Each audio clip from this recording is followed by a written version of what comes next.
আজকে আমরা যেটা পড়বো সেটা হচ্ছে heredity and some common genetic disease. অর্থাৎ এই চ্যাপ্টারটাতে যেটা আমরা পড়বো সেটা হচ্ছে হেরিডিটি। হেরিডিটি বলতে যেটা বোঝানো হয় সেটা হচ্ছে কোনো একটা বৈশিষ্ট্য বংশ পরম্পরায় কীভাবে সঞ্চারিত হয় সেই ধারণাটাই অ্যাকচুয়ালি আমরা পড়বো, যেটা সেটা হচ্ছে এই হেরিডিটির চ্যাপ্টারে। দেখবে হেরিডিটির কথা যখনই বলা হয় দেখবে একটা শব্দ আছে যেটাকে বলা হয় হেরিডিটি উইথ ভেরিয়েশন।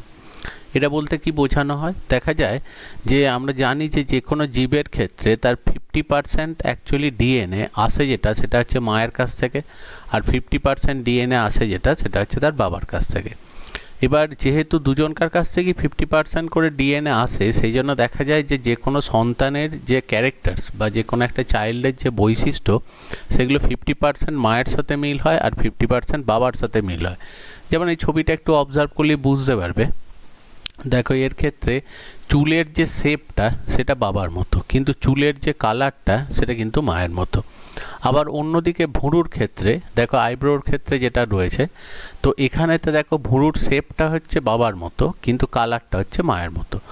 আবার চোখের মণি যেটা সেটা কিন্তু বাবার মতো, এবং দেখো তার সাথে সাথে নাক এবং ঠোঁট এবং কান এগুলো সবই বাবার মতো। তাহলে কিছু বৈশিষ্ট্য বাবার মতো পাচ্ছে আর কিছু বৈশিষ্ট্য মায়ের মতো পাচ্ছে। এবং তাহলে যে কোনো জীবই যখন দেখো কোনো জীব থেকে নতুন জীব সৃষ্টি হচ্ছে, তো সেক্ষেত্রে যেটা ঘটে, মানে এটা সেক্সুয়াল রিপ্রোডাকশনের ক্ষেত্রে ঘটে, যৌন জননের ক্ষেত্রে হয় যে দেখো কিছু বৈশিষ্ট্য বাবার সঙ্গে মিল হবে, কিছু বৈশিষ্ট্য মায়ের সাথে মিল হবে। এবার তার মানে যে কোনো জীবের যে বৈশিষ্ট্যগুলো সেগুলো কিন্তু সে মা বা বাবার কাছ থেকেই পাচ্ছে, কিন্তু 100% কারোর সাথেই কিন্তু মিল নেই, না মায়ের সাথে 100% মিল আছে না বাবার সাথে 100% মিল আছে। তো সেই কারণেই বলা হয় যে অ্যাকচুয়ালি হেরিডিটি অর্থাৎ বংশগত বৈশিষ্ট্যগুলো বংশ পরম্পরায় সঞ্চারিত হয়, কিন্তু প্রত্যেক ক্ষেত্রে একটা করে ভেরিয়েশন তৈরি হয়। এবং এই জন্যই দেখো যেহেতু ভেরিয়েশন সৃষ্টি হচ্ছে সেই কারণেই নতুন বৈশিষ্ট্য তৈরি হচ্ছে এবং যার ফলে উন্নত জীব যেটা সেটা সৃষ্টি হচ্ছে। এবার যখনই দেখো আমরা নেক্সট জেনারেশান বা পরবর্তী জীবের কথা বলি তখন দুটো শব্দ আসে, একটা হচ্ছে সিবলিং অথবা অফস্প্রিং। অ্যাকচুয়ালি অফস্প্রিং কথাটার অর্থ হচ্ছে যেটা সেটা হচ্ছে সন্তান সন্ততি, এবং যে জীব থেকে সৃষ্টি হয় সেটাকে অ্যাকচুয়ালি বলা হয় প্যারেন্টাল অর্গানিজম, আর নতুন যে জীবটা সৃষ্টি হয় তাকে বলা হয় অফস্প্রিং। এবার সবসময় অফস্প্রিং বা সন্তান সে কিন্তু অ্যাকচুয়ালি বাবা মার অনুরূপ দেখতে হয়, কিছুটা দেখো বাবা মার সাথে তার কিন্তু মিল থাকে। যেমন দেখো বাঘের যে সন্তান তাকে বাঘের মতোই দেখতে, হাতির সন্তানকেও হাতির মতোই দেখতে লাগে। আবার মানুষের ক্ষেত্রেও সেখান থেকে দেখো যে সন্তান জন্মগ্রহণ করে সেটা মানুষের অনুরূপ গঠন আকৃতিযুক্ত।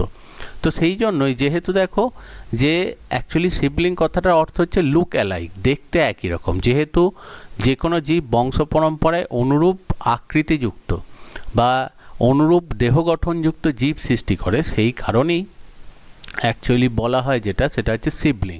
সিবলিং কথাটার অর্থ হচ্ছে লুক অ্যালাইক, একই রকমের দেখতে বা অনুরূপ বৈশিষ্ট্যযুক্ত জীব। তাহলে অফস্প্রিংরা সবসময় যেটা হয় সেটা হচ্ছে সিবলিং হয়। এবার সবার প্রথম অ্যাকচুয়ালি যে সায়েন্টিস্ট এই কিভাবে বংশগত বৈশিষ্ট্য একটা জেনারেশান থেকে আরেকটা জেনারেশানে সঞ্চারিত হয় সেটা নিয়ে সবার প্রথম পরীক্ষা নিরীক্ষা করেন তিনি ছিলেন অস্ট্রিয়ার একজন পাদ্রী, যার নাম ছিল গ্রেগার জোহান মেন্ডেল। এবং গ্রেগার জোহান মেন্ডেলকেই বলা হয় ফাদার অফ জেনেটিক্স, কারণ সবার প্রথম কিভাবে বংশগত বৈশিষ্ট্য এক জেনারেশান থেকে আরেক জেনারেশানে যায় তো সেইটার ধারণাটাই অ্যাকচুয়ালি দিয়েছিলেন তিনি হচ্ছেন গ্রেগার জোহান মেন্ডেল। এবং গ্রেগার জোহান মেন্ডেল অ্যাকচুয়ালি মটরশুঁটি গাছ নিয়ে পরীক্ষা করেন, এবং মটরশুঁটি গাছ নিয়ে পরীক্ষা করে তিনি দেখান যে কিভাবে বংশগত বৈশিষ্ট্য একটা জেনারেশান থেকে পরের জেনারেশানে সেটা যায়। এবার মেন্ডেলের যে এক্সপেরিমেন্ট ছিল এই এক্সপেরিমেন্টটা পুরোটাই তিনি যে করেছিলেন তিনি মটরশুঁটি গাছের ওপরে করেছিলেন, কিন্তু তিনি সেই সময় অ্যাকচুয়ালি যে পরীক্ষা নিরীক্ষাগুলো করেছিলেন সেগুলো শুধুমাত্র মটরশুঁটির বাহ্যিক বৈশিষ্ট্যের ওপরে ভিত্তি করেই করেছিলেন, আভ্যন্তরীণ গঠন বৈশিষ্ট্য নিয়ে তখন কিন্তু আলোচনা করা হয়নি। তো সেই জন্য পরবর্তী ক্ষেত্রে কিছু বিজ্ঞানী আছেন যারা আবার মেন্ডেলের সূত্রকে নতুন একটা রূপ দেন, এবং সেই সূত্রগুলো অ্যাকচুয়ালি নিও মেন্ডেলিয়ান ইনহেরিটেন্স নামে পরিচিত। এগুলো আমরা একটু পরে দেখো সেই সকল বিজ্ঞানীদের নাম আমরা পড়ব। এবার মেন্ডেল যে অ্যাকচুয়ালি তার যে পরীক্ষাটা ছিল সেখানেতে দেখো অ্যাকচুয়ালি জেনেটিক্সের কথা সেখানে বলা হয়। জেনেটিক্স বলতে যেটা বোঝানো হয় সেটা হচ্ছে স্টাডি অফ জিনস, অর্থাৎ জিন সংক্রান্ত ব্যাপার। কিন্তু মেন্ডেল যে জিন, যে ধারণাটা, জিন বলতে বোঝানো হয় ডিএনএর একটা সক্রিয় অংশ যেখান থেকে কোনো একটা প্রোটিন তৈরি হয়, যে প্রোটিন জীবদেহের কোনো একটা গঠন সৃষ্টি করে। এবার মেন্ডেল কিন্তু জিন বলে কোনো শব্দ ব্যবহার করেননি। জিন শব্দটা কিন্তু পরবর্তী ক্ষেত্রে ব্যবহৃত হয়। মেন্ডেল জীবের যে কোনো একটা বৈশিষ্ট্যকে তিনি বলতেন অ্যাকচুয়ালি ফ্যাক্টর। এবার পরবর্তী ক্ষেত্রে অ্যাকচুয়ালি জিন শব্দটা সবার প্রথম ব্যবহার করেন যে বিজ্ঞানী, তার নাম হচ্ছে উইলিয়াম বেটসন। উইলিয়াম বেটসন সবার প্রথম অ্যাকচুয়ালি জিন শব্দটা ব্যবহার করেছিলেন। এবার আমরা যখনই জেনেটিক্স সম্পর্কে পড়তে যাব তার আগে একটা বেসিক ধারণা একটু নিয়ে নেওয়ার দরকার, সেটা হচ্ছে হোয়াট ইজ জিন, জিন কাকে বলে। এবার দেখো যখনই জেনেটিক্স নিয়ে আমরা পড়াশোনা করতে যাই তো জেনেটিক্স কথাটার অ্যাকচুয়ালি অর্থ হচ্ছে দ্য স্টাডি অফ জিনস, অর্থাৎ যেখানে আমরা জিন নিয়ে অ্যাকচুয়ালি পড়ব।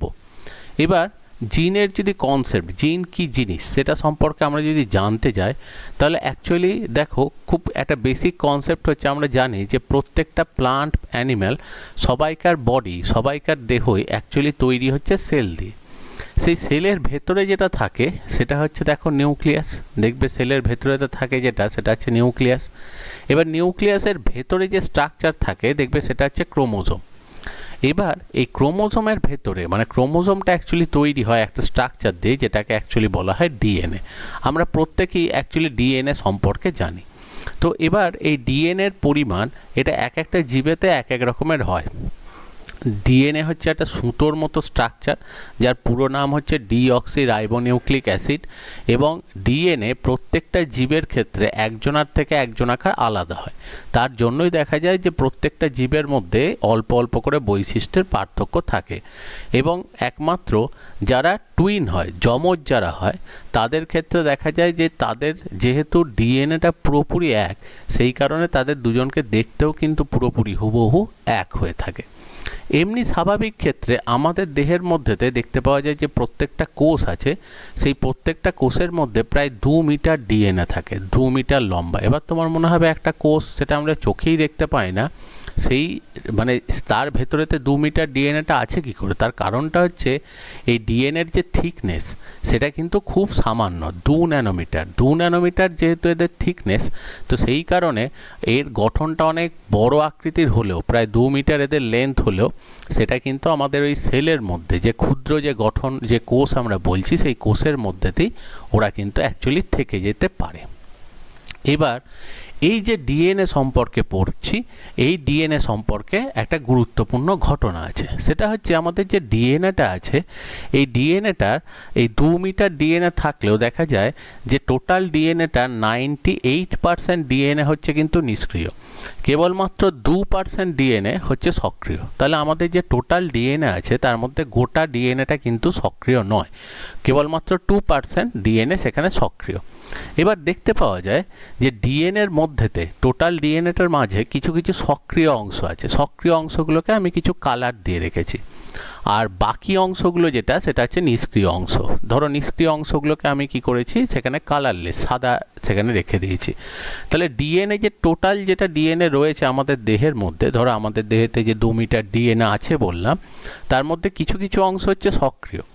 যে ডিএনএর যে অংশগুলো সক্রিয় সেইগুলোকে বলা হয় জিন, আর যে অংশগুলো নিষ্ক্রিয়, অর্থাৎ দুটো জিনের মাঝেতে যে নিষ্ক্রিয় অংশগুলো রয়েছে, সেই অংশটাকে অ্যাকচুয়ালি বলা হয় ইন্টারজেনিক রিজিয়ন। অ্যাকচুয়ালি দেখো জিন যে অংশটাকে চিহ্নিত করা হলো, অর্থাৎ ডিএনএর একটা অংশকে সক্রিয় অংশ আমরা বলছি। এবার সেই সক্রিয় অংশ বলার পেছনে কারণ কি?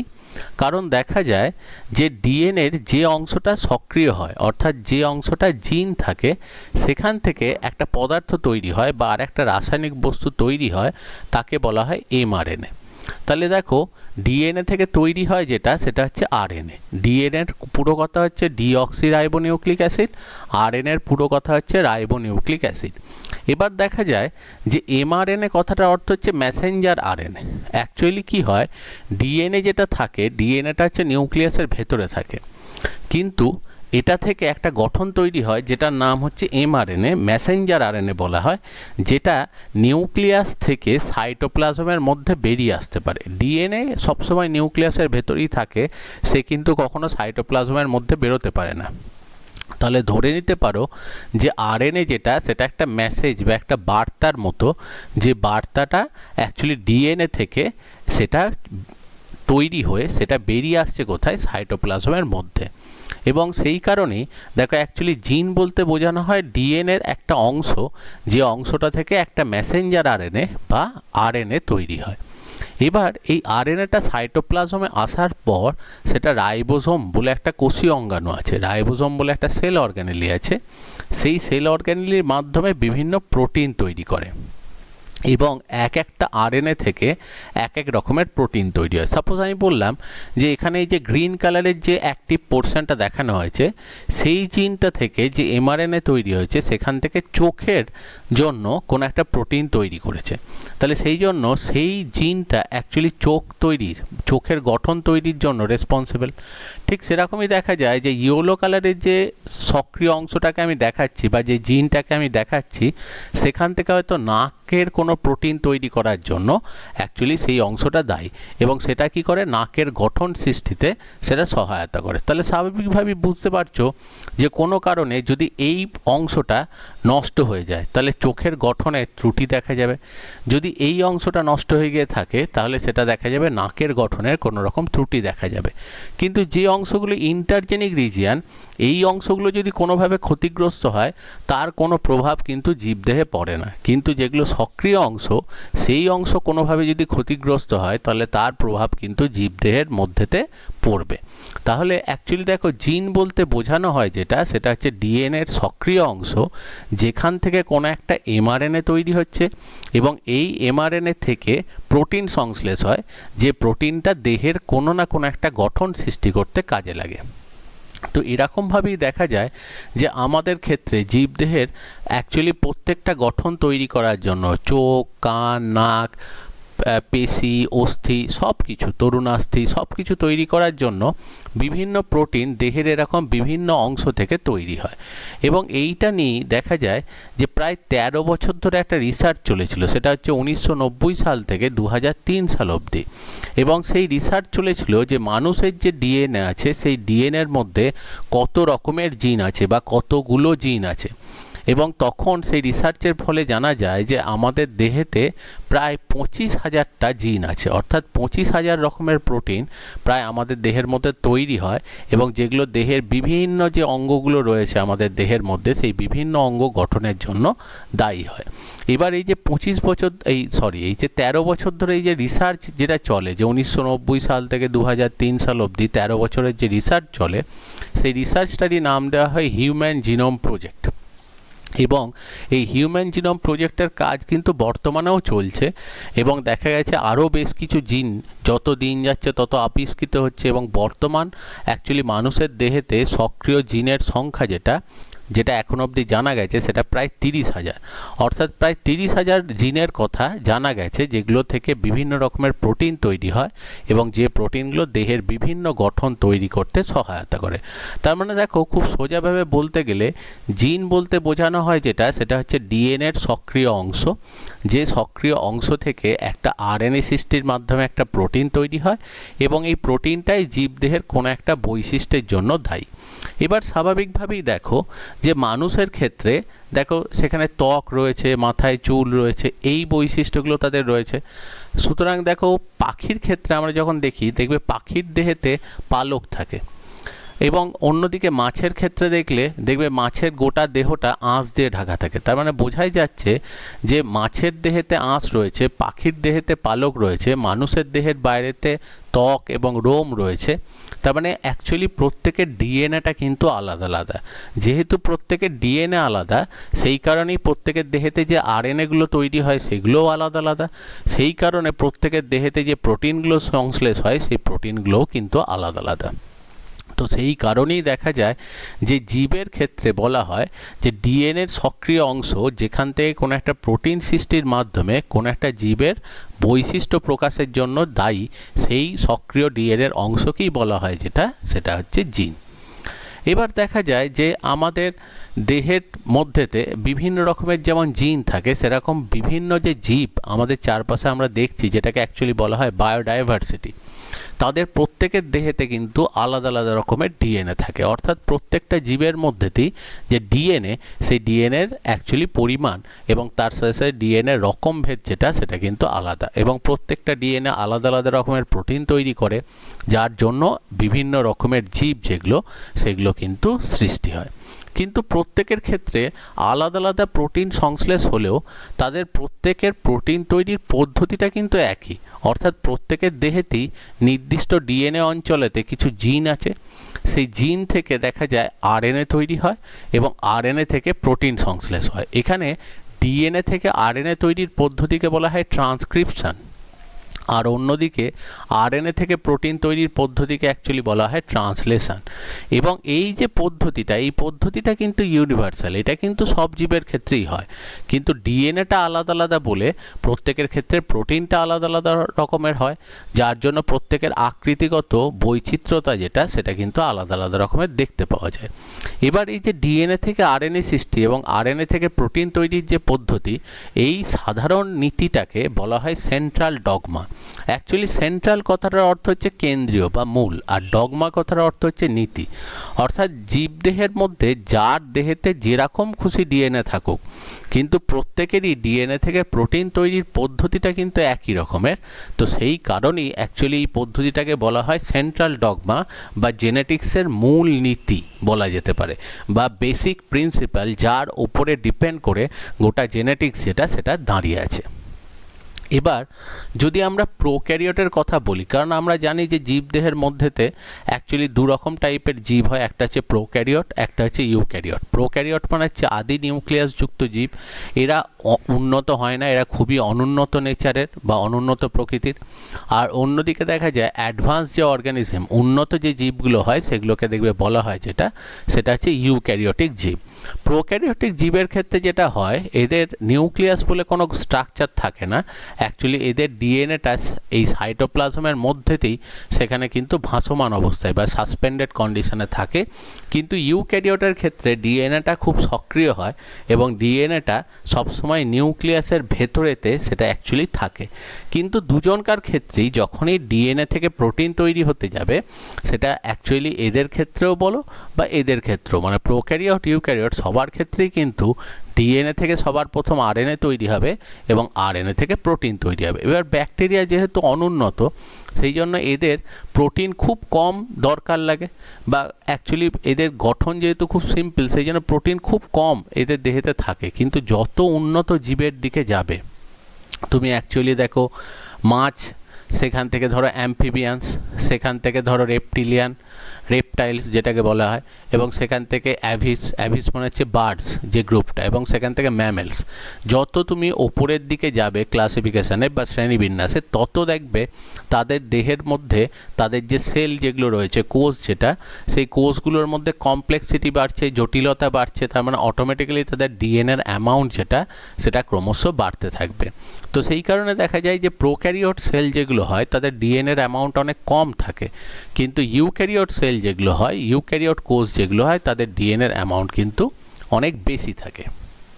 এবং সেটাকেই যদি আমরা স্টাডি করি, তাহলে দেখবে অ্যাকচুয়ালি ওইটাই বলা হয় increasing complexity in genetic material. যত জীব উন্নত হবে, তত তার ডিএনএ যেটা, সেটার গঠনটা কিন্তু জটিল হবে। এবার দেখো প্রোক্যারিওট যাদেরকে আমরা বলছি, আদি নিউক্লিয়াসযুক্ত জীব যেগুলোকে বলা হচ্ছে, সেই প্রোক্যারিওটদের মধ্যে যেটা দেখতে পাওয়া যায়, তাদের যে ডিএনএটা, আর অন্যদিকে ইউক্যারিওট উন্নত জীব যারা, তাদের ক্ষেত্রে ডিএনএর কিন্তু পার্থক্য থাকে। এবার দেখো প্রোক্যারিওট যে স্ট্রাকচার হয়, ধরো একটা ব্যাকটেরিয়া আমি বললাম, তো এদের এরকম ধরো ব্যাকটেরিয়া রয়েছে। ব্যাকটেরিয়ার যে ডিএনএটা থাকে, আমরা জানি ডিএনএ স্ট্রাকচার হচ্ছে ডবল স্ট্যান্ডার্ড স্ট্রাকচার। তো এদের যে ডিএনএটা থাকে, সেটা হচ্ছে ডবল স্ট্যান্ডার্ড সার্কুলার ডিএনএ। এদের ডিএনএটা হচ্ছে অ্যাকচুয়ালি সাইটোপ্লাজমেই থাকে এবং দ্বিতন্ত্রী চক্রাকার ডিএনএ, জাস্ট এরকম একটা সার্কেল মতো। এবার ব্যাকটেরিয়ার ক্ষেত্রে দেখা যায় যে জিন, অর্থাৎ সক্রিয় অংশ যেটা, এই ডিএনএর মাঝে মাঝে তারা থাকে। কিন্তু সেগুলো খুব বেশি সংখ্যায় হয় না। দেখা যায় কোনো ব্যাকটেরিয়াতে হয়তো 10টা জিন আছে, কোনোটাতে হয়তো 15টা জিন আছে, কোনোটাতে 20টা জিন আছে। তাহলে এদের মধ্যেতে দেখো জিনের সংখ্যাটাও কম, সেই জন্য অল্প পরিমাণ ডিএনএ সেখানেতে থাকছে। কিন্তু যত উন্নত জীব হবে, যেমন দেখো মানুষের ক্ষেত্রে আমরা বললাম 30,000 জিন আছে, তাহলে 30,000 জিন থাকলে সেই ডিএনএটা এরকম চক্রাকারে থাকলে সে তো বিরাট আকৃতির হয়ে যাবে। তাহলে ওইভাবে অত বড় ওই রকম চক্রাকার ডিএনএ দেহের মধ্যে রাখা সম্ভব নয়। বিশেষ করে যেটা সমস্যা হবে যে কোষ বিভাজনের সময় বা সেল ডিভিশনের সময় যখন অ্যাকচুয়ালি দুদিকে ডিএনএটাকে সেপারেট করতে যাবে, এইভাবে যদি গোল হয়ে সার্কুলার ডিএনএ থাকে তাহলে কিন্তু অ্যাকচুয়ালি পেঁচিয়ে যাওয়ার বা একে অপরের গায়েতে জড়িয়ে গিয়ে ডিএনএগুলো ক্ষতি হওয়ার সম্ভাবনা অনেকটা বেড়ে যাবে, কারণ ডিএনএ লেন্থটা অনেকটা বেড়ে যায়। তো সেই কারণে দেখা যায় যে যখনই ইউক্যারিওটের ডিএনএ থাকে, ইউক্যারিওটের ডিএনএটাও ডবল স্ট্র্যান্ডেড স্ট্রাকচারই হয়, কিন্তু ওদের ডিএনএটা সবসময় হয় লিনিয়ার ডিএনএ, অর্থাৎ সরলরৈখিক ডিএনএ। এবার একটা জিনিস ভেবে দেখো যে এরকম না হয়ে সরলরৈখিক ডিএনএ সেখানে হলো, কিন্তু সরলরৈখিক ডিএনএতেও যদি 30,000 জিন পর থাকে তাহলে সেই ডিএনএটাও তো সুতোর মতো অনেক বড় হবে। তো সেই কারণে কি হয়, যাতে সহজে ওই ডিএনএটাকে ম্যানেজ করা যায় বা সেপারেট করা যায়, তো সেই জন্য ওই লম্বা যে ডিএনএটা থাকে তাকে ছোট ছোট কতগুলো টুকরোতে কেটে দেওয়া হয়। এবং সেই জন্যই দেখতে পাওয়া যায় যে আমাদের দেহেতে যে ডিএনএগুলো থাকে সেই ডিএনএগুলো অ্যাকচুয়ালি সুতোর মতো এরকম টাইপের হয়, এবং সেগুলো হচ্ছে অ্যাকচুয়ালি দেখো ডবল স্ট্যান্ডার্ড লিনিয়ার ডিএনএ, সরলরৈখিক ডিএনএ, এবং ডিএনএ সংখ্যা কিন্তু সবসময় অনেক বেশি থাকে। এবার দেখা যায় যে প্রোক্যারিওটের সাথে তাহলে ইউক্যারিওটের ডিএনএর একটা বড় পার্থক্য হচ্ছে এদের দেখো একটাই ডিএনএ থাকে, আমাদের অনেক কটা ডিএনএ থাকে। সেকেন্ড হচ্ছে এদের ডিএনএটা চক্রাকার হয়, আমাদের ডিএনএ যেটা হয় সেটা হচ্ছে সরলরৈখিক।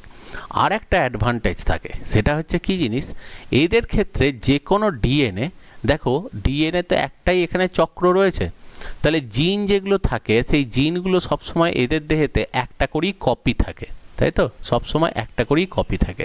তাহলে আমি ধরলাম যে এই ব্যাকটেরিয়াটার হয়তো 20 রকমের প্রোটিন তৈরি করে, তাহলে এখানেতে 20টা জিন থাকবে এবং 20টা জিনই কিন্তু সিঙ্গেল কপি থাকবে। তাহলে একটা সমস্যা হচ্ছে দেখো যে কোনো কারণবশত এই ডিএনএর কোনো একটা অংশ যদি ক্ষতিগ্রস্ত হয় বা নষ্ট হয়ে যায়, তাহলে যেটা হবে সেটা হচ্ছে ওই অংশটার মধ্যে যে জিনগুলো ছিল, অর্থাৎ ওই অংশটার মধ্যে যে প্রোটিনগুলো ছিল, সেই প্রোটিনগুলো কিন্তু আর ব্যাকটেরিয়াটার মধ্যে তৈরি হবে না। তাহলে ব্যাকটেরিয়াটা কিন্তু খুব সহজে মারা যাবে বা নষ্ট হয়ে যাওয়ার একটা সম্ভাবনা আছে। কিন্তু সেই দিক থেকে ইউক্যারিওটিকের ক্ষেত্রে একটা খুব গুরুত্বপূর্ণ অ্যাডাপ্টেশন দেখতে পাওয়া যায়।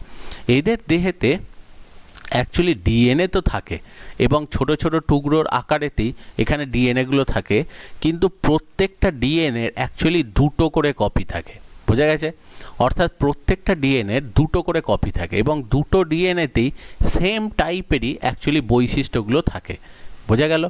ধরো আমি বললাম যে এই ডিএনএটার মধ্যেতে হয়তো দেখা গেল যে এইখানেতে পার্টিকুলারলি এই রিজিয়ানটায় যে জিনটা রয়েছে এই জিনটা চোখের বৈশিষ্ট্যের জন্য দায়ী, ঠিক আছে? তো দেখো ঠিক তার একটা কপি রয়েছে, এটাও কিন্তু সেম ডিএনএ এবং তারও ঠিক এই জায়গাতে ওই চোখের একই বৈশিষ্ট্যের জন্য অ্যাকচুয়ালি একটা কিন্তু কপি থাকবে।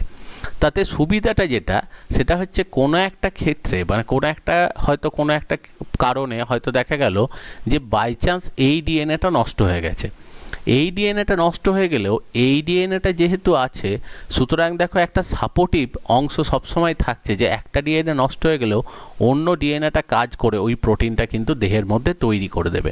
সেই কারণে দেখা যায় যে প্রোক্যারিওটের তুলনায় ইউক্যারিওটে একটা খুব বড় সুবিধা হচ্ছে যে প্রত্যেকটা ডিএনএ ইউক্যারিওটের দেহেতে অ্যাকচুয়ালি ডবল করে থাকে। তাহলে সেক্ষেত্রে একটা সুবিধা পায় যে কোনো একটা ডিএনএ যদি ক্ষতিগ্রস্ত হয় বা রোগগ্রস্ত হয়, তাহলে অন্য ডিএনএটা যদি স্বাভাবিক থাকে তাহলে সেই ডিএনএটাই কার্যকারী হয়ে ওই মানুষটাকে কিন্তু সুস্থ রাখে। তাহলে দেখো এটাই প্রোক্যারিওটের সাথে অ্যাকচুয়ালি ইউক্যারিওটিক ডিএনএর একটা বড় পার্থক্য, যে বড় পার্থক্যটা কিন্তু অনেকটা অ্যাডভান্টেজ ইউক্যারিওটিক ডিএনএকে দেয়। তো সেই জন্য দেখো আমাদের যে কোনো উন্নত জীবের ক্ষেত্রে ক্রোমোজোম সংখ্যা বা ক্রোমোসোম নাম্বার সবসময় দেখবে 2-এর মাল্টিপল বা 2-এর গুণিতকে সবসময় থাকে।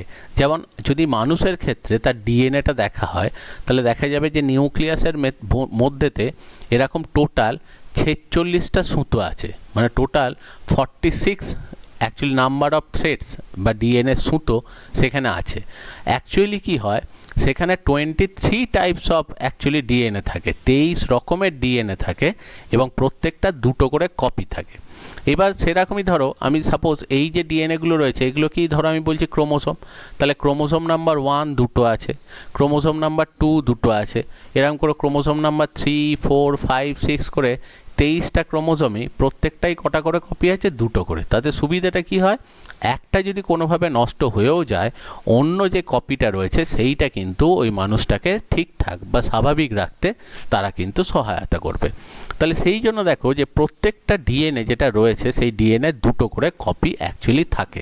তাহলে এটা একটা খুব বড় অ্যাডভান্টেজ যে আমাদের প্রত্যেকের ক্ষেত্রে ইউক্যারিওট যারা হয় তাদের ক্ষেত্রে ডিএনএ যেটা থাকে সেটা হচ্ছে অ্যাকচুয়ালি সুতোর মতো স্ট্রাকচার এবং তারা সবসময় দুটো দুটো করে থাকে। কিসের জন্য, যাতে একটা নষ্ট হয়ে গেলেও আর একটা যাতে কাজ করে আমাদেরকে সুস্থ স্বাভাবিক রাখতে পারে। তো এইটা হচ্ছে ব্যাপার। তো সেই কারণেই দেখবে যে অ্যাকচুয়ালি একটা ইউজ করা হয় সেটা হচ্ছে 2n। 2n বলতে যেটা বোঝানো হয়, দেখো n কথাটার অর্থ হচ্ছে অ্যাকচুয়ালি নাম্বার অফ ক্রোমোসোম। এটা প্রত্যেকটা জীবের ক্ষেত্রে অ্যাকচুয়ালি ভ্যারি করে। যেমন দেখা যায় যে মানুষের ক্ষেত্রে যেমন আমরা পড়লাম 23 রকমের ক্রোমোজোম থাকে, তাহলে মানুষের ক্ষেত্রে n ইকুয়ালস টু হচ্ছে 23। সেরকমই মটরশুঁটি গাছের ক্ষেত্রে দেখা যায় 7 রকমের ক্রোমোজোম থাকে, তাহলে n ইকুয়ালস টু 7। তাহলে n নাম্বারটা দিয়ে বোঝানো হচ্ছে যে এক একটা জীবের ক্ষেত্রে সংখ্যাটা এক এক রকম হতে পারে। ধরো এই যে প্রত্যেকটা মাছ রয়েছে, এই মাছগুলোর দেখা যাবে যে প্রত্যেকের ক্ষেত্রে যেহেতু আলাদা আলাদা রকমের মাছ, মানে সেম মাছের ক্ষেত্রে এই মাছটা যেহেতু সমান এদের ক্ষেত্রে নয়, যারা আলাদা আলাদা রকমের মাছ আলাদা আলাদা স্পিসিসের মাছ, ধরো এদের 3 জনাকার কিন্তু আলাদা। ধরো আমি বললাম এর অ্যাকচুয়ালি 6 রকমের ক্রোমোসোম থাকে, এর 7 রকমের ক্রোমোসোম থাকে, এর 8 রকমের ক্রোমোসোম থাকে। তাহলে এর যদি 6 রকম ক্রোমোসোম থাকে তাহলে প্রত্যেকটা দেখো দুটো করে থাকবে, তাহলে টোটাল ক্রোমোসোম নাম্বার যেটা সেটা হচ্ছে 12টা। এর টোটাল ক্রোমোসোম নাম্বার হবে দেখো 14টা। এর টোটাল ক্রোমোসোম নাম্বার যেটা সেটা কিন্তু অ্যাকচুয়ালি হবে 16টা। এবার দেখো সেম স্পিসিসের মধ্যে কিন্তু সেমই থাকবে, ধরো এর যদি 16টা হয় এরও কিন্তু 16টা থাকবে, বোঝা গেছে? আবার এর যদি 14টা হয় তাহলে এরও 14টা পাবো, এরও 14টা পাবো, ঠিক আছে? আর এর ক্ষেত্রে দেখো যেটা রয়েছে এর ক্রোমোসোম নাম্বার যেটা সেটা দেখো 12টা, তাহলে এরও যেমন 12টা থাকবে এরও 12টা। অর্থাৎ সেম স্পিসিস মানে সমস্ত মানুষের মধ্যেই ডিএনএর সংখ্যা থাকবে যেটা সেটা হচ্ছে 46টায়। কিন্তু মানুষ, হরিণ, বাঘ যখনই জীব চেঞ্জ করা হবে তখনই কিন্তু তাদের n সংখ্যাটা পরিবর্তনশীল, n নাম্বার যেটা সেটা কিন্তু আলাদা আলাদা প্রত্যেকটা জীবের ক্ষেত্রে হবে এবং সেই জন্যই দেখা যায় যে 2n সংখ্যা যেটা সেটাও কিন্তু ভিন্ন ভিন্ন প্রত্যেকটা জীবের ক্ষেত্রে হয়। এবার দেখো একটা গুরুত্বপূর্ণ জিনিস হচ্ছে আমরা বারবার দেখবে পড়ি যে অ্যাসেক্সুয়াল রিপ্রোডাকশানের থেকে সেক্সুয়াল রিপ্রোডাকশান অনেক বেশি অ্যাডভান্টেজিয়াস, যে অযৌন জননের তুলনায় যৌন জনন অনেক বেশি উন্নত। কেন? কারণ দেখো যে অযৌন জননে যেটা হয়, অ্যাসেক্সুয়াল রিপ্রোডাকশানে যেটা হয় সেটা হচ্ছে একটাই প্লান্ট থেকে বা একটাই জীব থেকে নেক্সট আবার নতুন প্লান্ট তৈরি হয়। দেখবে এই পদ্ধতিতে যখন স্ট্রবেরি গাছটা দেখবে বাড়ে তখন এটা হচ্ছে ভেজিটেটিভ রিপ্রোডাকশান, যেটাকে বলা হয় অঙ্গজ জনন। দেখো এই স্ট্রবেরি গাছটা থেকেই আবার একটা নতুন স্ট্রবেরি গাছ তৈরি হচ্ছে, আবার একটা সেখান থেকে নতুন স্ট্রবেরি গাছ তৈরি হচ্ছে। এবার তুমি ভাবো যে এর যে 2n যে ক্রোমোসোম যেটা আছে সেই 2n ক্রোমোসোমের সবকটা ক্রোমোসোমই কার থেকে পেলো? আগের জেনারেশন থেকে পেলো। তাহলে এখানে কিন্তু দেখো নতুন কোনো ভেরিয়েশান আসছে না। তাহলে নতুন যেহেতু কোনো ভেরিয়েশান আসছে না তাহলে একই রকম হুবহু বৈশিষ্ট্যের দেখো উদ্ভিদগুলো তৈরি হচ্ছে। কিন্তু যখন সেক্সুয়াল রিপ্রোডাকশানের কথা বলা হয়, যৌন জননের কথা বলা হয়, দেখো এই জীবটার মধ্যে যে 2n ক্রোমোসোম আছে অর্থাৎ এর মধ্যে যে 46টা ক্রোমোসোম আছে তার মধ্যে 23টা ক্রোমোসোম আসবে বাবার থেকে আর 23টা ক্রোমোসোম আসবে মায়ের থেকে। তার জন্য কি হবে, দেখো পূর্ববর্তী বৈশিষ্ট্য মানে পূর্ববর্তী জেনারেশন থেকে বৈশিষ্ট্যগুলো আসছে মানে হেরিডিটি হচ্ছে, কিন্তু যখন এর মধ্যে বৈশিষ্ট্যটা আসছে এর ক্ষেত্রে কিন্তু দেখো একটা নতুন সেখানে কম্বিনেশান তৈরি হচ্ছে, তার জন্য একটা নতুন ভেরিয়েশান এর মধ্যে কিন্তু বা নতুন বৈশিষ্ট্য এর মধ্যে দেখতে পাবো। তাহলে সেই কারণেই দেখা যায় এর ক্ষেত্রে যেহেতু দুটো করেই ক্রোমোসোম দেখো অ্যাকচুয়ালি সেখানেতে আগের জেনারেশন থেকে আসছে, তাহলে মুশকিল হচ্ছে যদি ধরো এর কাছে দুটো ক্রোমোসোমই ক্ষতিগ্রস্ত হয়, সাপোজ আমি বললাম দুটো ক্রোমোসোমের কোনো একটা জিন ক্ষতিগ্রস্ত, তাহলে এর কাছ থেকে যখন পরের জেনারেশনে আসছে দুটো ক্রোমোসোমই ক্ষতিগ্রস্ত হচ্ছে। কিন্তু এর ক্ষেত্রে দেখো একটা অ্যাডভান্টেজ পাবে, বাই চান্স যদি একজনাকার বডির মধ্যে কোনো একটা অ্যাবনর্ম্যালিটি থাকে, হয়তো দেখা যাচ্ছে যে একজনার দেহেতে মেলানিন তৈরি হয় না, মেলানিন তৈরি না হওয়ার জন্য দেহের মধ্যে হয়তো সেতি রোগ দেখা যায়, দেখবে যেটাকে অ্যালবিনিজম বলা হয়।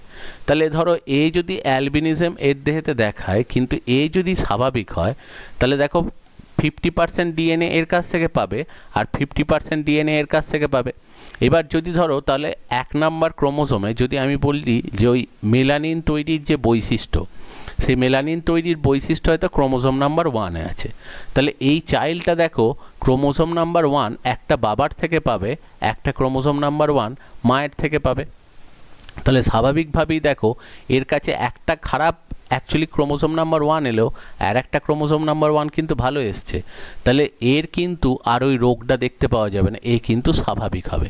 কিন্তু এটা যদি অ্যাসেক্সুয়াল রিপ্রোডাকশনের মতো হতো যে একই জনার দেহ থেকেই দুটো ক্রোমোসোম আসতো, তাহলে আগের জনাকার যদি অ্যালবিনিজম থাকতো তাহলে পরের জেনারেশনেও কিন্তু অ্যাকচুয়ালি এও জন্মগ্রহণ যখন করতো তখন অ্যালবিনোই হতো, অর্থাৎ সেটি রোগ নিয়েই জন্মগ্রহণ করতো। তাহলে দেখো যে অ্যাকচুয়ালি সেক্সুয়াল রিপ্রোডাকশানে যেহেতু দুজনকার বৈশিষ্ট্য আসছে এবং দুজনকার থেকেই ক্রোমোসোমগুলো আসছে, এবং যার যে ত্রুটিটা আছে দেখা গেল যে এমন কিছু হয়তো দেখা গেল অ্যালবিনিজমটা বাবার একটা ত্রুটি ছিল যেটা মা স্বাভাবিক জিনটা থাকার জন্য বা মায়ের স্বাভাবিক ডিএনএটা পাওয়ার জন্য এর ওই রোগটা হলো না, সেরকম এমন হতেই পারে যে মায়ের হয়তো অন্য কোনো একটা হয়তো রোগ ছিল, সাপোজ হয়তো দেখা যাচ্ছে যে মায়ের ক্ষেত্রে হয়তো সেখানে ব্লাড সুগার ছিল কিন্তু বাবার ক্ষেত্রে হয়তো সেই ব্লাড সুগার সিমটমসটা অ্যাকচুয়ালি দেখা যায় না। তো দেখা গেল যখন পরের জেনারেশনে চাইল্ডটা এলো তখন দেখো দুটো জিনের মধ্যে থেকে যেটা ভালো জিন সেটাই সিলেক্টেড হবে, তার জন্য দেখা যাবে এর ক্ষেত্রে কিন্তু ব্লাড সুগার সিমটমস দেখা যাবে না। তার মানে সেই কারণে বলা হয় যে দুজনকার কাছ থেকে যদি বৈশিষ্ট্যটা আসে তাহলে তখন দেখা যায় যে খারাপ বৈশিষ্ট্যগুলো অ্যাকচুয়ালি নতুন জীবটার মধ্যে সাপ্রেস বা চাপা পড়ে যেতে পারে। তো তার জন্য দেখা যায় যে সবসময় বলা হয় অ্যাসেক্সুয়াল রিপ্রোডাকশানের তুলনায় সেক্সুয়াল রিপ্রোডাকশান সবসময় ভালো, এবং বলাই হয় দেখবে যে sexual reproduction is more advantageous with respect to asexual reproduction as it causes variation। যেহেতু অ্যাকচুয়ালি সেক্সুয়াল রিপ্রোডাকশানে নতুন ভেরিয়েশান তৈরি হয় তাহলে সেই জন্যই বলা হয় যে অবশ্যই এটা কিন্তু অনেক বেশি ভালো, এবং এর অ্যাডাপ্টেশন পাওয়ারও সেক্সুয়াল রিপ্রোডাকশানে যে জীব তৈরি হয় যেহেতু তার মধ্যে ভ্যারাইটি তৈরি হচ্ছে তাহলে তার অ্যাডাপ্টেশন পাওয়ারও অনেক ভালো হবে, অভিযোজন ক্ষমতা যেটা সেটাও অনেক ভালো হবে, প্লাস হচ্ছে তার সাথে সাথে যেটা হবে এভলিউশনের পথেও বা অভিব্যক্তির পথেও কিন্তু সে অনেক বেশি সুবিধা লাভ করবে। তো এই কথাটাই বলা হয়। এবার দেখো জেনেটিক্স পড়তে গেলে কিছু ইম্পর্ট্যান্ট শব্দ আমরা পাবো। তো যখনই অ্যাকচুয়ালি মেন্ডেল এক্সপেরিমেন্ট করতে থাকে যে কিভাবে বংশগত বৈশিষ্ট্য পরবর্তী জেনারেশনে যায়, তো তখন কতগুলো জিনিসের কথা সবার প্রথম তার মাথায় আসে। প্রথম দেখবে একটা শব্দ আসছে সেটা হচ্ছে ক্যারেক্টার। ক্যারেক্টার বলতে অ্যাকচুয়ালি বলা হয় যেটা সেটা হচ্ছে ট্রেট। এই ক্যারেক্টার যেটা বলা হয় সেটা অ্যাকচুয়ালি ক্যারেক্টার আর ট্রেট দুটো শব্দই সমার্থক হিসেবে ব্যবহার করা হয়। ক্যারেক্টার কথাটার অ্যাকচুয়ালি অর্থ হচ্ছে বাংলাতে যদি বলা হয় সেটাকে বলা হয় বৈশিষ্ট্য, আর ট্রেট কথাটার যে অর্থ সেটা হচ্ছে চরিত্র। দুটো কিন্তু সমার্থক হিসেবেই প্রায় ব্যবহার করা হয় কিন্তু খুব সামান্য একটা পার্থক্য আছে। অ্যাকচুয়ালি ক্যারেক্টার বলতে বোঝানো হয় যে কোনো একটা বৈশিষ্ট্য, ঠিক আছে, খুব ভালো করে বুঝবে। আমি সাপোজ বললাম যে আমি দুটো ক্যারেক্টারের কথা এখানে বলছি। একটা হচ্ছে ফার্স্ট ক্যারেক্টার, যেটা আমি বললাম যে মানুষের দেহের মধ্যে দুটো করে চোখ থাকে, ঠিক আছে, তাহলে ফার্স্ট ক্যারেক্টার বললাম মানুষের চোখের সংখ্যা হচ্ছে দুটো। সেকেন্ড ক্যারেক্টার বলছি মানুষের চোখের মণির যে বর্ণ সেই বর্ণটা হচ্ছে কালো। তাহলে ফার্স্ট ক্যারেক্টার আমি বললাম যে মানুষের দুটো চোখ আছে, ঠিক আছে। সেকেন্ড ক্যারেক্টার বললাম মানুষের চোখের মণির বর্ণ যেটা সেটা হচ্ছে কালো।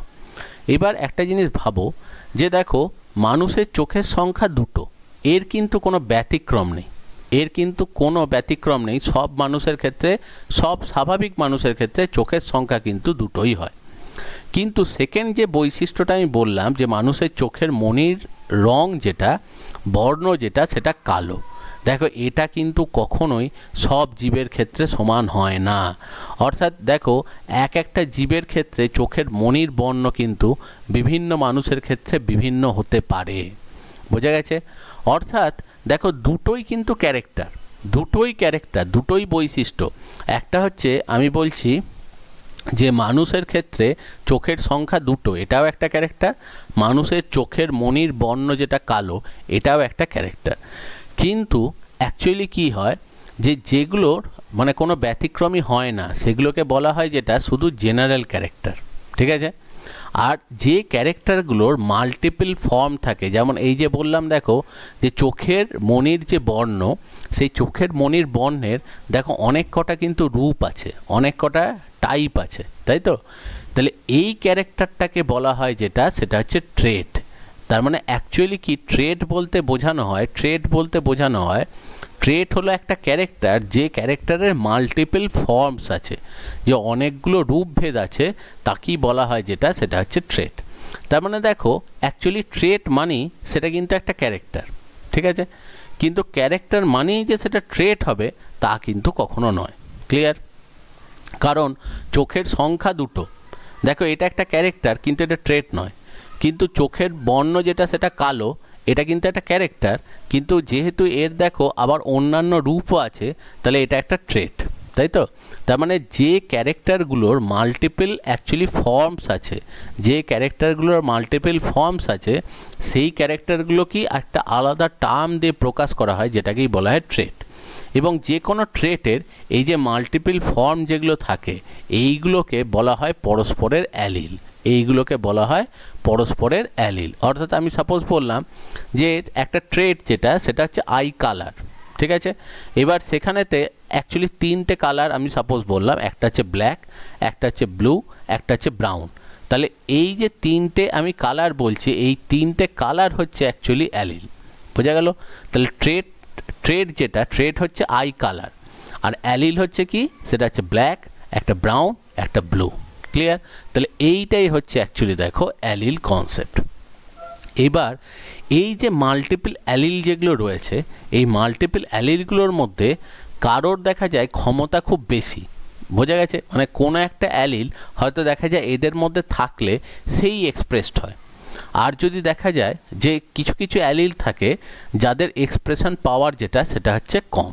সাপোজ আমি বললাম, খুব কমন একটা জিনিস আমি সাপোজ বলি যে ধরো বাবার যে আই কালার, বাবার যে চোখের বর্ণ, সেটা হচ্ছে ব্ল্যাক। আর আমি সাপোজ বললাম মায়ের যে চোখের বর্ণ, মায়ের যে আই কালার, সেটা হচ্ছে ব্লু। এবার দেখো যে কোনো চাইল্ড যখন জন্মগ্রহণ করবে, তার 50% ডিএনএ পাবে বাবার কাছ থেকে, 50% মায়ের কাছ থেকে। তাহলে তার দেখো আই কালার ব্ল্যাকের বৈশিষ্ট্য এলো, আবার আই কালার মায়ের কাছ থেকে ব্লু এর বৈশিষ্ট্য এলো। কিন্তু চাইল্ডের মধ্যেতে দেখা গেল যে আই কালার যেটা, সেটা ব্ল্যাক হলো। ঠিক আছে?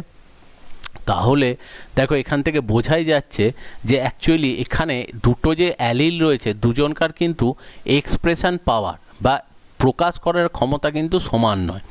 দেখা যাচ্ছে যে কেউ একজনাকার ক্ষমতা বেশি, তাহলে যার ক্ষমতাটা বেশি তাকেই বলা হবে ডমিন্যান্ট অ্যালিল, আর যার ক্ষমতা কম তাকে বলা হয় যেটা, সেটা হচ্ছে রিসেসিভ অ্যালিল। মানে যার ক্ষমতা কম হবে তাকে বলা হবে যেটা, সেটা হচ্ছে রিসেসিভ অ্যালিল। অর্থাৎ যার বহিঃপ্রকাশ করার ক্ষমতা বা যার এক্সপ্রেশন করার ক্ষমতা বেশি তাকে বলা হয় ডমিন্যান্ট অ্যালিল, আর যেটার এক্সপ্রেশন ক্ষমতা কম সেটাকে অ্যাকচুয়ালি বলা হয় রিসেসিভ অ্যালিল। তাহলে দেখো ক্যারেক্টার, ট্রেট, অ্যালিল, ডমিন্যান্ট, রিসেসিভ, এই কটা টার্ম আমরা এখানে পড়লাম। এবার দেখো মেন্ডেল অ্যাকচুয়ালি মটর গাছ নিয়ে পরীক্ষা করেছিল। মটর গাছ নিয়েও এই জিনিসটা তিনি দেখেন। অ্যাকচুয়ালি তিনি যে কাজটা করেছিলেন সেটা হচ্ছে দুটো মটর ফুলের গাছ নিয়েছিলেন। একটাতে অ্যাকচুয়ালি দেখো সেখানেতে পার্পল কালারের ফ্লাওয়ার হয়, আর একটা ফুলেতে দেখা যায় হোয়াইট ফ্লাওয়ার হয়। তিনি যেটা করেন সেটা হচ্ছে যে এই ফুলটা, মানে একটা ফুল থেকে কি করেন যে এই ফুল থেকে পোলেন গ্রেন নিয়ে এই ফুলটার মধ্যে দিয়ে দেন, এবং ঠিক উল্টো ভাইস ভার্সা এই ফুল থেকেও পোলেন গ্রেন নিয়ে এই ফুলেতে দিয়ে দেয়। তার মানে একটা দেখো পার্পেল কালারের ফ্লাওয়ারের সাথে একটা হোয়াইট কালারের ফ্লাওয়ারের অ্যাকচুয়ালি ক্রস করানো হলো, এবং এর পোলেন গ্রেন নিয়ে এখানে দেয়া আর এর পোলেন গ্রেন নিয়ে এখানে দেয়া জিনিসটাতে অ্যাকচুয়ালি বলা হয় রেসিপ্রোকাল ক্রস। মানে একে একবার এক মেল হিসেবে কনসিডার করে একে ফিমেল হিসেবে কনসিডার করা, আবার একে ফিমেল হিসেবে নিয়ে একে মেল হিসেবে কনসিডার করা, দেখা যায় রেজাল্ট কিন্তু সেমই আসে। এবার একটা পার্পেল কালার ফ্লাওয়ারের সাথে যদি একটা হোয়াইট কালারের ফ্লাওয়ারের অ্যাকচুয়ালি পলিনেশন ঘটানো হয়, পরাগযোগ ঘটানো হয়, দিয়ে দেখা যায় যে পরের যে অ্যাকচুয়ালি ওখান থেকে মটরশুঁটি যেগুলো তৈরি হয় সেই সিডগুলোকে যখন মাটিতে পোঁতা হয়, দেখা যায় সব কটা ফ্লাওয়ারই ওখানে হচ্ছে যেটা সেটা হচ্ছে পার্পেল কালার। তাহলে দেখো ফ্লাওয়ার কালারে দুটো ডিফারেন্স আছে, একটা হচ্ছে যেটা সেটা হচ্ছে এখানে দেখো পার্পেল কালার আর একটা হচ্ছে হোয়াইট কালার। তাহলে এদের দুজনকার মধ্যে দেখো অ্যাকচুয়ালি এক্সপ্রেশন পাওয়ার কার বেশি, অ্যাকচুয়ালি বৈশিষ্ট্য প্রকাশ করার ক্ষমতা কার বেশি, সেটা হচ্ছে পার্পেল। তাহলে পার্পেল কালারটা হচ্ছে অ্যাকচুয়ালি ডমিন্যান্ট ক্যারেক্টার, আর অন্যদিকে হোয়াইট কালার যেটা সেটা হচ্ছে রিসেসিভ ক্যারেক্টার। তো এরকমভাবেই মেন্ডেল যখন এক্সপেরিমেন্ট করে মটর গাছ নিয়ে, তখন তিনি সাতটা ক্যারেক্টার নিয়ে অ্যাকচুয়ালি পরীক্ষা নিরীক্ষা করেছিলেন, এবং সাতটা ক্যারেক্টার যেটা ছিল সেই সাতটা ক্যারেক্টারের মধ্যে মটরের ক্ষেত্রে অ্যাকচুয়ালি পি প্ল্যান্টের ক্ষেত্রে সিড নিয়েছিল দুটো ক্যারেক্টার, অন্যদিকে ফ্লাওয়ার নিয়েছিল একটা ক্যারেক্টার, পড নিয়ে বা ফলটা নিয়েছিল যেটা সেটা হচ্ছে দুটো ক্যারেক্টার, আর স্টেমের নিয়েছিল যেটা সেটা হচ্ছে দুটো ক্যারেক্টার। এবার এদের দেখো এরা প্রত্যেকেই কিন্তু অ্যাকচুয়ালি ট্রেট, কারণ ট্রেট না থাকলে পরবর্তী জেনারেশানে যদি অ্যাকচুয়ালি ক্যারেক্টারের মধ্যে ভেরিয়েশান না থাকে তাহলে কি করে বুঝবে যে পরের জেনারেশানে কোন ক্যারেক্টারটা এক্সপ্রেস হচ্ছে। তো সেই জন্য মেন্ডেল সমস্ত তার এক্সপেরিমেন্ট যেগুলো করেছিল সেটা হচ্ছে 7 পেয়ার্স অফ ক্যারেক্টার্স নিয়ে করেছিল, বা র্যাদার বলা আরও ভালো যেটা সেটা হচ্ছে 7 পেয়ার্স অফ ট্রেটস নিয়ে অ্যাকচুয়ালি কাজ করেছিল।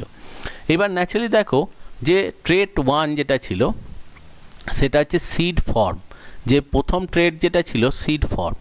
এবার সিড ফর্ম দু রকম দেখো, একটা হচ্ছে যেটা সেটা হচ্ছে প্রথম যে বীজের আকৃতি, একটা হচ্ছে যেটা সেটা হচ্ছে রাউন্ড শেপ, একটা হচ্ছে রিঙ্কেল শেপ, ঠিক আছে। সেকেন্ড হচ্ছে কটিলেডন বা বীজপত্রের যে কালার, কটিলেডনের যে কালার সেটা ইয়েলো গ্রিন, বোঝা গেল। ঠিক সেরকমই দেখো ফ্লাওয়ারের ক্ষেত্রে দুটো নিয়েছিল হোয়াইট আর পার্পল। সেরকমই দেখো পড বা যেটা ফল অ্যাকচুয়ালি বলা হয় সেটা একটা রয়েছে দেখো ফুল, সেক্ষেত্রে দেখো ওই ওপরটা যেটা রয়েছে স্মুথ, আর একটা হচ্ছে কনস্ট্রিক্টেড দেখো খাঁজ কাটা। আর কালার যেটা পড কালার কারো কারো ক্ষেত্রে দেখো হলুদ, কারো ক্ষেত্রে গ্রিন। আবার অন্যদিকে স্টেম যেটা ছিল সেখানে ফ্লাওয়ারের পজিশন যেটা অ্যাক্সিয়াল বা কাক্ষিক, আর এটা হচ্ছে টার্মিনাল বা একদম ওপরেতে। আর অন্যদিকে স্টেমের সাইজ যেটা যে লং, যে স্টেমটার আকারটা দেখো অনেকটা লম্বা, আর স্টেমটার আকার যেটা সেটা হচ্ছে শর্ট, অনেকটা বেঁটে।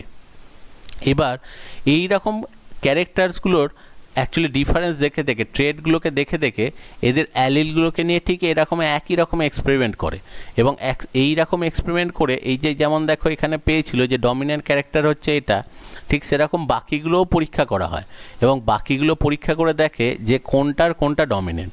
যেমন দেখা যায় সিডের অ্যাকচুয়ালি রাউন্ড শেপটা ডমিনেন্ট, সিডের ইয়েলো কালারটা ডমিনেন্ট, অ্যাকচুয়ালি ফ্লাওয়ারের পার্পেল কালারটা ডমিনেন্ট। অন্যদিকে পডের ক্ষেত্রে মানে ওই যে সুটি যেটাকে বলা হয় তার ক্ষেত্রে দেখো ফুল ফর্মটা সেখানে ডমিনেন্ট, গ্রিন কালারটা দেখো এখানে ডমিনেন্ট, আর ফ্লাওয়ারের ক্ষেত্রে অ্যাক্সিয়াল ফ্লাওয়ার যেটা সেটা ডমিনেন্ট, এবং প্ল্যান্টের হাইটে দেখবে লং প্ল্যান্ট যেটা সেটা ডমিনেন্ট। এবার এগুলো প্রত্যেকটাই তো দেখো জিন দিয়ে কন্ট্রোল হয়, মানে প্রত্যেকটাই তো ক্রোমোজোমের ওপর জিন দিয়ে কন্ট্রোল হয়। তো সেই জন্য অ্যাকচুয়ালি যখন এগুলো খেয়াল করা হয় যে এই জিনগুলো কোথায় থাকে, তো দেখা যায় মটরশুঁটির ক্ষেত্রে যেটা হয় সেটা হচ্ছে 7 পেয়ার্স অফ ক্রোমোজোম থাকে, 7 জোড়া ক্রোমোজোম থাকে, তার মানে 7 রকম ক্রোমোজোম প্রত্যেকটা 2 কপি করে থাকে। এবার যদি এদের ক্যারেক্টারগুলো আইডেন্টিফাই করা হয় যে কোথায় কোন ক্যারেক্টারটা থাকে, তো দেখা যায় ক্রোমোজোম নাম্বার 1-এতে যেটা থাকে সেটা হচ্ছে ফ্লাওয়ার কালার থাকে। সিড কালার যেটা অ্যাকচুয়ালি রয়েছে দেখো এই সিড কালার, সেইটা অ্যাকচুয়ালিও থাকছে ক্রোমোজোম নাম্বার 1, তার মানে ক্রোমোজোম নাম্বার 1ই দুটো মানে কালার দুটো ক্যারেক্টারগুলো আছে। ক্রোমোজোম নাম্বার 4-এ দেখো 3টে ফ্লাওয়ার পজিশান, এই যে দেখো কাক্ষিক না অগ্রস্ত, অ্যাক্সিয়াল না টার্মিনাল। পড শেপ, এই যে দেখো পড শেপ যেটা কীরকম টাইপের, ফুল না কনস্ট্রিক্টেড। এবং প্ল্যান্ট হাইট, অর্থাৎ লম্বা না বেঁটে, গাছটা কীরকম টাইপের হবে সেটা। অন্যদিকে দেখো পড কালার যেটা অর্থাৎ ইয়েলো না গ্রিন, সেটা হচ্ছে ক্রোমোসোম নাম্বার 5-এ। ক্রোমোসোম নাম্বার 7-এ যেটা আছে সেটা হচ্ছে সিড শেপ, যে সিডটা কীরকম হবে, রাউন্ড হবে না রিঙ্কলড হবে। এবার আমি একটা জিনিস বলি যে এখানে এই যে দুটো করে অ্যালিল তৈরি হয়, এই দুটো করে অ্যালিল কিভাবে তৈরি হয়। সাপোজ আমি বললাম ফ্লাওয়ার কালার।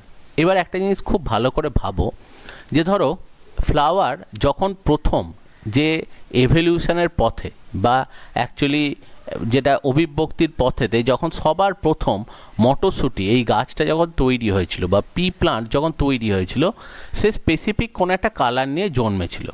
জেনারেলি দেখা যায় যেগুলো ডমিনেন্ট ক্যারেক্টার সেই কালারগুলো নিয়েই তারা কিন্তু অ্যাকচুয়ালি সবার প্রথম তৈরি হয়। অর্থাৎ প্রথম যে গাছটা তৈরি হয়েছিল মটরশুঁটি, সেটা কিন্তু তৈরি হয়েছিল অ্যাকচুয়ালি ভায়োলেট বা পার্পেল কালারের ফ্লাওয়ার নিয়ে, ঠিক আছে।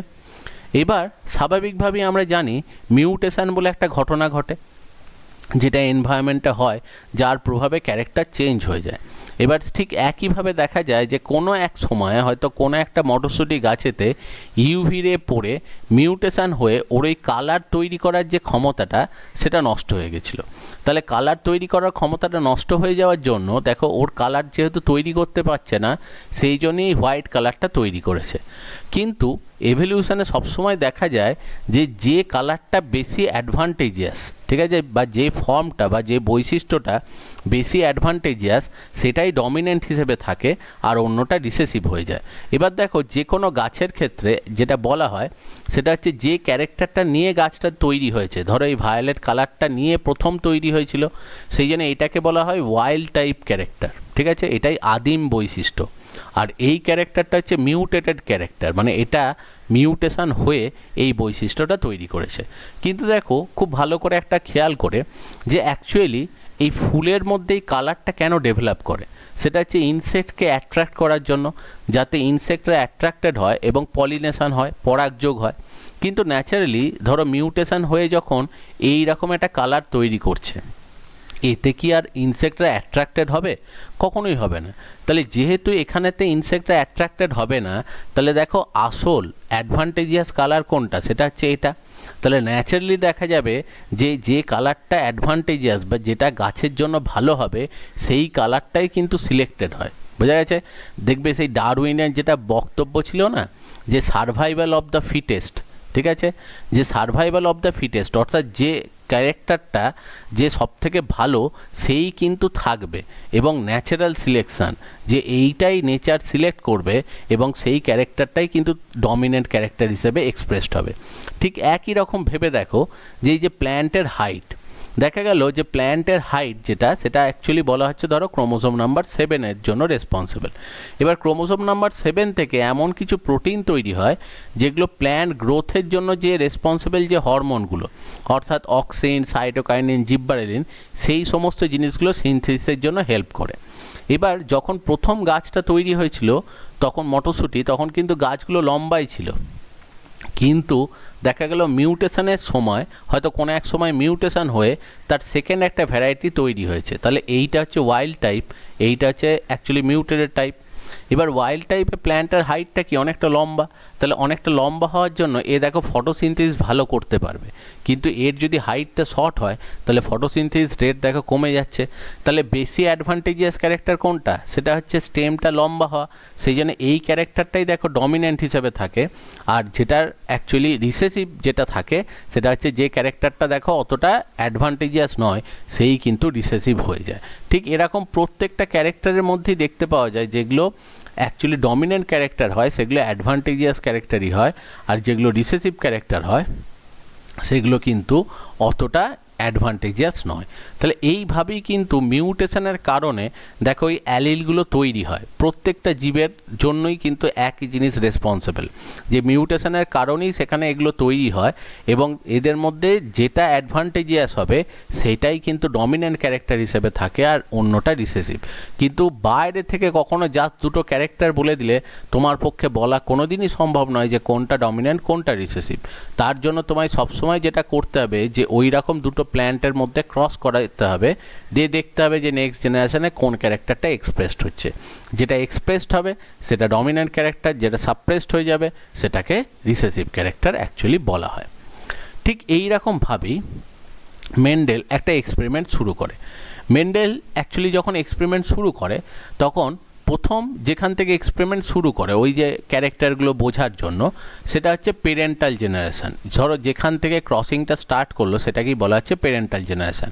এবং তিনি পেরেন্টাল জেনারেশনে দেখো একটা পার্পেল কালারের ফ্লাওয়ার নিলেন আর একটা হোয়াইট কালারের ফ্লাওয়ার তিনি নিলেন, ঠিক আছে। এবার এইটা পার্পেল কালার ফ্লাওয়ার যেটা রয়েছে সেটাকে অ্যাকচুয়ালি ক্যাপিটাল আর দিয়ে তিনি হয়তো রিপ্রেজেন্ট করলেন, ঠিক আছে। তাহলে এইটাকে এক্সপ্রেস করার জন্য অ্যাকচুয়ালি স্মল আর দিয়ে রিপ্রেজেন্ট করলো। কারণ অ্যাকচুয়ালি কি হয় যে কোনো কালার যেটা রয়েছে সেই কালারকে বোঝানোর জন্য সবসময় ডমিন্যান্ট ক্যারেক্টারকে বোঝানোর জন্য ক্যাপিটাল লেটারে ইউজ করা হয়, আর রিসেসিভ ক্যারেক্টারকে বোঝানোর জন্য স্মল লেটার ইউজ করা হয়। এবার দেখবে সবার প্রথম অ্যাকচুয়ালি ক্রোমোজোম নাম্বার 1-এর ফার্স্ট জিনই যেটা ছিল, মেন্ডেল যে কটা ক্যারেক্টার নিয়েছিল ফার্স্ট জিনই ছিল যেটা, সেটা হচ্ছে ফ্লাওয়ার কালার। তার মানে ক্রোমোজোম নাম্বার 1 দেখো এই প্ল্যান্টটার মধ্যে দুটো আছে এবং দুটোতেই যেটা রয়েছে সেটা হচ্ছে দুটোরই যে দুটো জিনই হচ্ছে কিন্তু পার্পেল কালারের, সেই জন্যই আর লেখা রয়েছে। আর এখানেতে যেটা দেওয়া হয়েছে যে প্ল্যান্টটা অ্যাকচুয়ালি বলা হয়েছে সেই প্ল্যান্টটারও দেখো ক্রোমোজোম নাম্বার 1 দুটোই আছে এবং সেখানে কিন্তু দুটো ক্যারেক্টারই তার যেটা রয়েছে সেটা হচ্ছে কিন্তু হোয়াইট কালার, ঠিক আছে। সেই জন্য স্মল আর দেখানো হয়েছে।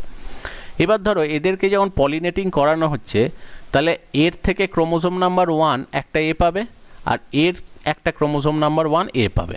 এবার দেখো এর দুটো ক্রোমোজোম নাম্বার 1ই তো ক্যাপিটাল আর আছে, তাহলে এর একটা পেলো। আর এর দুটো ক্রোমোজোম নাম্বার 1ই কিন্তু স্মল আর আছে, তাহলে এর থেকেও একটা পাবে। তাহলে দেখো পরের জেনারেশানে কি হলো, যে প্ল্যানটা তৈরি হলো এই প্ল্যানটা হচ্ছে একটা ক্যাপিটাল আর একটা স্মল আর। এবার দেখো যখন কোনো প্ল্যান্টের মধ্যেতে দুটোই একই ফর্মে থাকে, মানে দুটো ক্রোমোজোমই সেম ক্যারেক্টার থাকে, তখন সেই ধরনের জিনিসগুলোকে সেই ধরনের যে প্ল্যান্টগুলো হয় সেগুলোকে বলা হয় পিওর প্ল্যান্ট। যেমন এটা একটা পিওর প্ল্যান্ট, এটাও একটা পিওর প্ল্যান্ট। কিন্তু এখানকার দেখো একটা ক্যারেক্টার হচ্ছে ক্যাপিটাল, একটা স্মল লেটার, তার মানে একটা ক্রোমোজোম নাম্বার 1-এতে তার অ্যাকচুয়ালি পার্পেল কালারটা আছে আর একটা ক্রোমোজোম নাম্বার 1-এতে তার অ্যাকচুয়ালি হোয়াইট ক্যারেক্টারটা আছে। তো সেই জন্য এই ধরনের প্ল্যান্টগুলোকে বলে হাইব্রিড প্ল্যান্ট। এবার তাহলে এই জেনারেশানটাকে অ্যাকচুয়ালি বলা হয় যেটা ফার্স্ট জেনারেশান, তো এটাকে বলা হয় ফার্স্ট ফিলিয়াল জেনারেশান।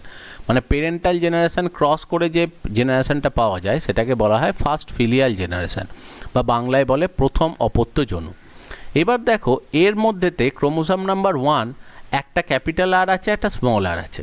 তাহলে এদের থেকে যখন পোলেন গ্রেনস তৈরি হবে, পরাগরেণু যখন তৈরি হবে, তাহলে পোলেন গ্রেনে যেহেতু দেখো ক্রোমোজোম নাম্বার হ্যাপ্লয়েড হয়, যেহেতু মিওসিস সেল ডিভিশন হয়, তাহলে দেখো এই প্ল্যান্ট যেটা রয়েছে সেই প্ল্যান্টটার দেখো একটা পোলেন গ্রেন ক্যাপিটাল আর ক্রোমোজোম নিয়ে থাকবে আর একটা পোলেন গ্রেনের ক্রোমোজোম নাম্বার 1টা হবে স্মল আর। তাহলে এইরকমই যদি দুটো প্ল্যান্টের মধ্যে ক্রস করানো হয়, তার মানে ধরো এইরকমই ক্যাপিটাল আর স্মল আর যে প্ল্যান্টটা রয়েছে সেরকম দুটো প্ল্যান্টের মধ্যে যদি আমি ক্রস করাই, তাহলে যেটা হবে যে একটাকে আমি মেল ফ্লাওয়ার ধরলাম, ধরো এর থেকে পোলেন গ্রেন নিয়ে পাশের ফ্লাওয়ারটাতে দিলাম, তাহলে এটা মেল ফ্লাওয়ার। তাহলে মেল ফ্লাওয়ার হলে দেখো এটা মেল সিম্বল, তার দুটো যে স্পার্ম তৈরি হবে তাহলে দুটোর মধ্যে একটা ক্যাপিটাল আর হবে, একটা স্মল আর ক্রোমোজোম থাকবে, ক্রোমোজোম নাম্বার 1। ঠিক সেরকমই যখন ওভার ক্ষেত্রেও বলা হবে সেকেন্ড যেটা, তারও দেখো দুটো পসিবিলিটি থাকবে, কারণ সেই প্ল্যান্টটাও তো ক্যাপিটাল আর স্মল আর, তাহলে তার ওভারটাও ক্যাপিটাল আর কন্টেনিং হতে পারে বা অ্যাকচুয়ালি দেখো স্মল আর কন্টেনিং হতে পারে। তাহলে দেখো পোলেন গ্রেন যেটা রয়েছে বা ওভিউলস যেটা রয়েছে, যেটা ডিম্বক, তো সেইগুলোর প্রত্যেকের ক্ষেত্রেই কিন্তু দেখো দুটো করে পসিবিলিটিসই আছে। তাহলে এবার যতগুলো পসিবল টাইপ সেটার একটা দেখো চার্ট করে নেওয়া হয়েছে, কারণ দেখো দুজনকার কাছ থেকেই যদি ক্যাপিটাল আর পেতে পারে তাহলে সেক্ষেত্রে ফ্লাওয়ার যেটা হবে সেটা হচ্ছে দেখো পার্পেল কালারের এবং সেটা অ্যাকচুয়ালি পিওর প্ল্যান্ট হবে। যদি একজনার থেকে ক্যাপিটাল পায় একজনার থেকে স্মল পায় তাহলে সেটা হাইব্রিড হবে, কিন্তু হাইব্রিড হলেও ডমিন্যান্ট ক্যারেক্টার যেহেতু পার্পেল সেই জন্য পার্পেলটাই এক্সপ্রেসড হবে।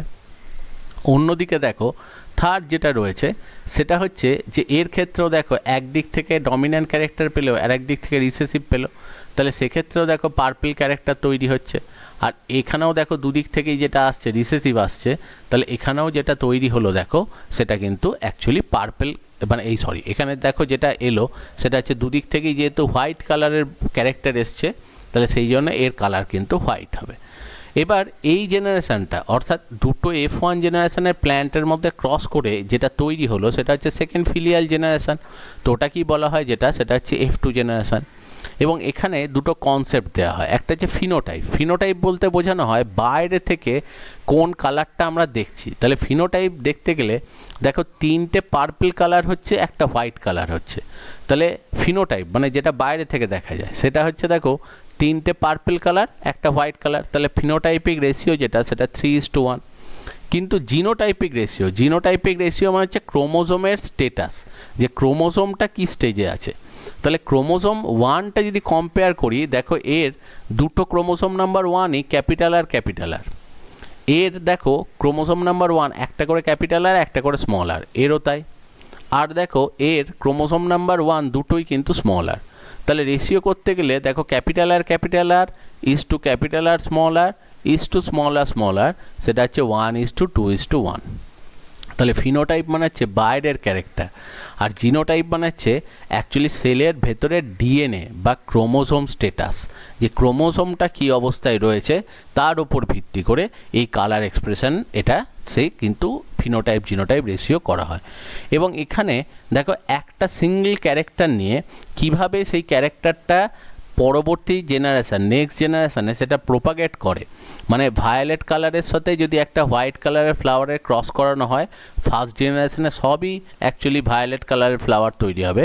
কিন্তু সেই ফার্স্ট জেনারেশানের দুটো ভায়োলেট কালারের ফ্লাওয়ারের মধ্যে যদি ক্রসিং করানো হয় তাহলে নেক্সট জেনারেশানে তিনটে ভায়োলেট কালার আর একটা হোয়াইট কালার সেখানে এক্সপ্রেসড হয়। তো এই ক্রসিংয়ের যে মেকানিজমটা সেটা দেখো সিঙ্গেল ক্যারেক্টার নিয়ে তিনি সবার প্রথম এক্সপেরিমেন্টালি দেখান, এবং সেইটা কি নাম দেওয়া হয় সেটা হচ্ছে মোনোহাইব্রিড ক্রস। কারণ কি এখানে সিঙ্গেল একটাই ট্রেট নিয়ে দেখো কাজ করা হয়েছে, এবং সেই ট্রেটটার দুটো অ্যালিল, একটা হচ্ছে যেটা পার্পল আর একটা হচ্ছে সেটা হচ্ছে হোয়াইট, এটা নেওয়া হয়েছে। তো এইভাবেই কাজটা করে। এবার এখানেতে এই যে নিচের যে বক্স এই যে বক্স ফর্মেতে এই যে দেখানো হচ্ছে পসিবিলিটিসগুলো, এই বক্স ফর্মের রিপ্রেজেন্টেশন এটা কিন্তু মেন্ডেলের করা নয়, এবং এটা অ্যাকচুয়ালি করেছিলেন সেটা হচ্ছে R.C. পানেট বলে একজন সায়েন্টিস্ট, এবং তার নাম অনুযায়ী এই বক্সটাকে বলা হয় সেটা হচ্ছে চেকার বোর্ড বা পানেট স্কোয়ার। এবং এখানে দেখো যেগুলো পিওর অর্গানিজম, এই যে পিওর অর্গানিজম অর্থাৎ ক্যাপিটাল আর অর স্মল আর এগুলোকে বলা হয় অ্যাকচুয়ালি হোমোজাইগাস অর্গানিজম, ঠিক আছে। আর অন্যদিকে দেখো যখনই এই যে হাইব্রিড যেগুলো রয়েছে এগুলোকে বলা হয় সেটা হচ্ছে হেটেরোজাইগাস অর্গানিজম। কারণ এখানে দেখো হেটেরো কথার অর্থ হচ্ছে আলাদা, কারণ এদের দুজনকার যে ডিএনএটা রয়েছে দুটো কিন্তু আলাদা। ক্রোমোজোম একজনাকার একটা 1 সেটা ক্যাপিটাল একটা স্মল, এই জন্য এটা হেটেরোজাইগাস। এবার অ্যাকচুয়ালি মেন্ডেল দেখবে জিনকে বলতো ফ্যাক্টর, এবং তিনি শুধু ফিনোটাইপিক যে ক্যারেক্টার অর্থাৎ ফিনোটাইপিক যে রেশিও সেইগুলোর কথাই বলে যেতে বলেছিলেন। কিন্তু তার পেছনে যে কারণ যে জিন বা জিনোটাইপিক রেশিওর কনসেপ্ট সেটা কিন্তু মেন্ডেল দিয়ে যেতে পারেননি। তো যেমন দেখলে যে অ্যাকচুয়ালি R.C. পানেট বলে একজন সায়েন্টিস্ট চেকার বোর্ড বলে একটা কনসেপ্ট দিয়ে মেন্ডেলের অ্যাকচুয়ালি যে এক্সপ্লেনেশান সেটাকে আরও ইজিলি তারা এক্সপ্লেন করার পদ্ধতির কথা যেমন বলেন, ঠিক সেরকম তিনজন সায়েন্টিস্ট ছিলেন। একজনাকার নাম হচ্ছে হুগো দি ভ্রিস, একজনাকার হচ্ছে সেরম্যাক আর একজন হচ্ছে কোরেন্স। এই তিনজন সায়েন্টিস্ট, একজন হল্যান্ডের, একজন অস্ট্রিয়া, একজন জার্মানি, এরা তিনজন সায়েন্টিস্টই অ্যাকচুয়ালি ফিনোটাইপের রেসপেক্টে জিনোটাইপকে কনসেপ্টটাকে তারা দেন, এবং এই সকল বিজ্ঞানীদেরই যে আইডিয়া সেটা অ্যাকচুয়ালি মেন্ডেলের যে জেনেটিক্সের কনসেপ্ট সেটাকে আরও ভালোভাবে এক্সপ্লেন করেন, এবং সেটা আমাদের সাধারণ মানুষদের বোঝার জন্য খুব সুবিধা হয়। তো এরা তিনজন যখন মেন্ডেলকে অ্যাকচুয়ালি নতুন করে এক্সপ্লেন করেছিল তো সেটাকেই বলা হয় নিও মেন্ডেলিয়ান ইনহেরিটেন্স। যেমন দেখবে ওই যে একটু আগেই বলছিলাম একদম যখন স্টার্ট করলাম যে মেন্ডেল সবার প্রথম এই ক্যারেক্টার সেটাকে বলতো ফ্যাক্টর, কিন্তু সেখান থেকে কারণ সেই সময় জিন সম্পর্কে কোনো ধারণা ছিল না, ডিএনএ সম্পর্কে, জিন সম্পর্কে, এবং সে শুধু অ্যাকচুয়ালি ফিনোটাইপিক ক্যারেক্টারের ওপরই বা ফিনোটাইপিক রেশিওর ওপরই কাজগুলো করে গেছিলেন। কিন্তু এরা আসার পর অ্যাকচুয়ালি তখন ডিএনএর কনসেপ্ট আসে এবং তখন থেকে ফ্যাক্টর কথাটা বাদ গিয়ে তার বদলে যেটা আসে সেটা হচ্ছে জিন কনসেপ্ট আসে, এবং তার সাথে সাথে জিনোটাইপিক রেশিওর ধারণাও দেন, এবং কেন ওই কালারটা এক্সপ্রেস হচ্ছে তার যে এক্সপ্লেনেশানগুলো সেগুলো কিন্তু সবই এক্সপ্লেন করে এই তিনজন সায়েন্টিস্ট। এবং এরা যেটা এক্সপ্লেন করে সেটা কি বলা হয় নিও মেন্ডেলিয়ান ইনহেরিটেন্স। এবং আমরা প্র্যাকটিক্যালি যেটা এখন পড়ছি বা আমরা এখন জেনেটিক্সে যা কিছু স্টাডি করি সবই কিন্তু নিও মেন্ডেলিয়ান ইনহেরিটেন্স, অর্থাৎ এদের এই গোটা জিনিসগুলোই অ্যাকচুয়ালি এক্সপ্লেন করেছিল এই তিনজন সায়েন্টিস্ট, একটা হচ্ছে হুগো দি ভ্রিস, সেরম্যাক আর কোরেন্স। এবার যেহেতু সবার প্রথমে এই জিনিসটার সূচনা যেটা সেটা অ্যাকচুয়ালি গ্রেগার জোহান মেন্ডেলের হাত ধরে হয়েছিল, সেই জন্য অ্যাকচুয়ালি গ্রেগার জোহান মেন্ডেলকে বলা হয় যেটা সেটা হচ্ছে ফাদার অফ জেনেটিক্স। কিন্তু গোটা এক্সপ্লেনেশনটা যেটা সেটা কিন্তু এই তিনজন সায়েন্টিস্টের করা। এবার মেন্ডেল অ্যাকচুয়ালি দেখো পি প্ল্যান্ট বা মটরশুঁটি গাছকে কেন চয়েস করেছিলেন এই এক্সপেরিমেন্টের জন্য, তার কারণটা হচ্ছে যে মটরশুঁটি গাছ খুব তাড়াতাড়ি বাড়ে, তাহলে অল্প সময়ে অনেক কটা জেনারেশান এক্সপেরিমেন্ট করা যাবে। Easy cultivation, easy to cultivate, চাষ করা খুব সোজা, সেই জন্য এটা চাষ যে কোনো মোটামুটি মাটি খুব বেশি উন্নত দরকার নেই, সব ধরনের জায়গাতেই মোটামুটি চাষ করা যায়। Different varieties present. এবার দেখো ট্রেট যদি না থাকে তাহলে কিন্তু মুশকিল, যেহেতু এদের অনেক ভ্যারাইটি আছে তাহলে অনেক রকম ক্যারেক্টার ভেরিয়েশন আছে। সেলফ পলিনেশন খুব সহজে করা যায়, এবং তার সাথে সাথে হাইব্রিড প্ল্যান্ট অর্থাৎ ক্রস পলিনেশন করলেও যে একটা হোয়াইট ফ্লাওয়ারের সাথে একটা পার্পল কালারের ফ্লাওয়ারের অ্যাকচুয়ালি ক্রস করানো হচ্ছে, বা হয়তো দেখা যাচ্ছে একটা ইয়েলো সিড প্ল্যান্টের সাথে একটা গ্রিন সিড প্ল্যান্টের ক্রস করানো হচ্ছে, তো তাতেও দেখা যাচ্ছে যে খুব ভালো কিন্তু প্রোডাকশান হচ্ছে। তো সেই জন্য বলছে hybrid plants also capable of fertilization, hybrid প্ল্যান্টও কিন্তু ফার্টিলাইজড করতে পারে এবং তারা নেক্সট প্ল্যান্ট যেটা সেটা তৈরি করতে পারে। এবার মেন্ডেল তার মোনোহাইব্রিড ক্রস, যেটা সিঙ্গেল ক্যারেক্টার নিয়ে যে ক্রস ছিল, যেটা সব থেকে বেশি তিনি করেছিলেন সেটা হচ্ছে প্ল্যান্টের হাইটের রেসপেক্টে। যে প্ল্যান্ট হাইটের জিনটা অ্যাকচুয়ালি ক্রোমোজোম নাম্বার 4-এ থাকে। তো যেটা বলছিলাম দেখবে যে ক্রোমোজোম নাম্বার 4 থেকে এমন কিছু প্রোটিন সিনথেসিস হয় যেটা অ্যাকচুয়ালি অক্সিন, সাইটোকাইনিন, জিববারেলিন প্রোডাকশানে হেল্প করে। তাহলে যার ক্ষেত্রে দেখো অ্যাকচুয়ালি ক্রোমোজোম নাম্বার 4 দুটোই স্বাভাবিক থাকবে বা ওয়াইল্ড টাইপ থাকবে, সেক্ষেত্রে প্ল্যান্টার হাইটটা দেখো লম্বা হবে। আর যার ক্ষেত্রে দেখো অ্যাকচুয়ালি দুটোই কিন্তু মিউটেটেড অবস্থায় থাকবে, তাহলে তার ক্ষেত্রে কিন্তু প্ল্যান্ট হাইটটা বেঁটে হবে। তো তিনি সেই কাজটাই করেন, একটা পিওর টল প্ল্যান্টের সাথে একটা পিওর ডুয়ার্ফ প্ল্যান্টের ক্রস করায়। কারণ ক্রোমোজোম নাম্বার পিওর টল প্ল্যান্ট মানে এর বডিতে যে দুটো ক্রোমোজোম নাম্বার 4 আছে, দুটো ক্রোমোজোম নাম্বার 4-এরই অ্যাকচুয়ালি যে প্ল্যান্ট হাইটের জন্য রেসপন্সিবল যে জিনটা সেটা একদম স্বাভাবিক, আর এর ক্ষেত্রে দুটোই মিউটেটেড, যার জন্য প্ল্যান্ট অ্যাকচুয়ালি হাইটটা হচ্ছে ছোট।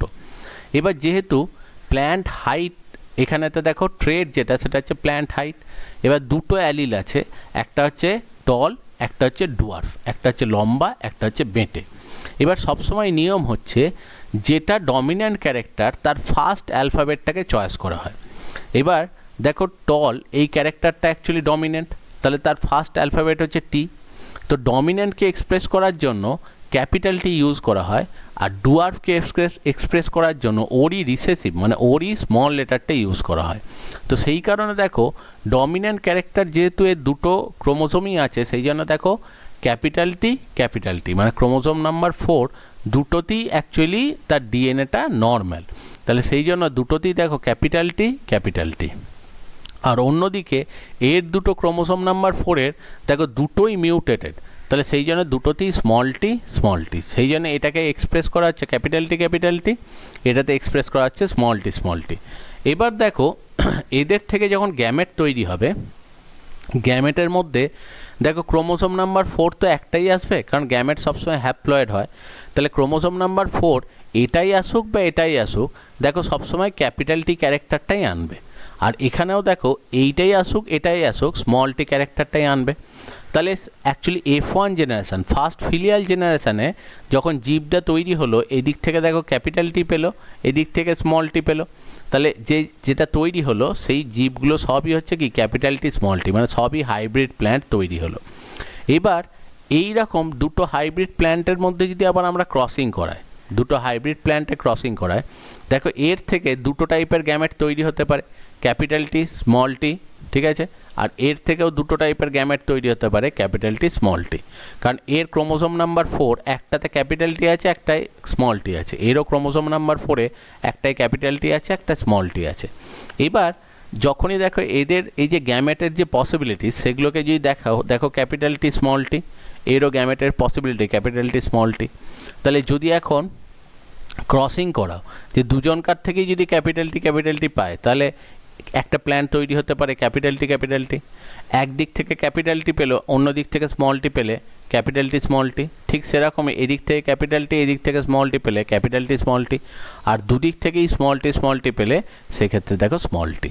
তাহলে আলটিমেটলি দেখো 4 রকমের প্ল্যান্ট তৈরি হতে পারে। একটা হচ্ছে ক্যাপিটাল টি, একটা ক্যাপিটাল টি স্মল টি, এটাও ক্যাপিটাল টি স্মল টি, আর স্মল টি। তাহলে এই হচ্ছে 4টে পসিবিলিটিস, যে 4 রকমের পসিবিলিটিসের মাধ্যমে গাছগুলো তৈরি হতে পারে। এবার ন্যাচারালি দেখো যেহেতু ক্যাপিটাল টি ক্যারেক্টারটা ডমিন্যান্ট ক্যারেক্টার, তাহলে এইটাও লম্বা হবে, এই গাছটাও লম্বা হবে, এটাও লম্বা হবে, এইটা খালি একমাত্র বেটে হবে। তাহলে সেই কারণে দেখো ফিনোটাইপ যেটা টল ইজ টু ডুয়ার্ফ যেটা, সেটা হচ্ছে 3:1। আর জিনোটাইপ রেশিও যদি করা হয়, দেখো pure tall is to hybrid tall is to pure dwarf. তাহলে সেটা যদি করা হয় তাহলে দেখো সবসময় যেটা সেটা হচ্ছে 1:2:1। এবার এই যে ডুয়ার্ফ যেটা হয়, সেই ডুয়ার্ফ অর্থাৎ রিসেসিভ ক্যারেক্টারটা এটা পিওর কন্ডিশন না হলে কোনো দিনই এক্সপ্রেসড হয় না, কারণ হাইব্রিড প্ল্যান্টে সবসময় দেখো ডমিন্যান্ট ক্যারেক্টারটা ইউজ করা হয়। সেই জন্য রিসেসিভ ক্যারেক্টার যার মধ্যে থাকবে সবসময় জানতে হবে সে কোনোদিনও হাইব্রিড হবে না, সে সবসময় কিন্তু পিওর কন্ডিশনেই থাকবে। তাহলে এই হচ্ছে ব্যাপার। তার মানে বাইরে থেকে গাছটার হাইট কম মানেই সেখানে বুঝে নিতে হবে এটা স্মল টি।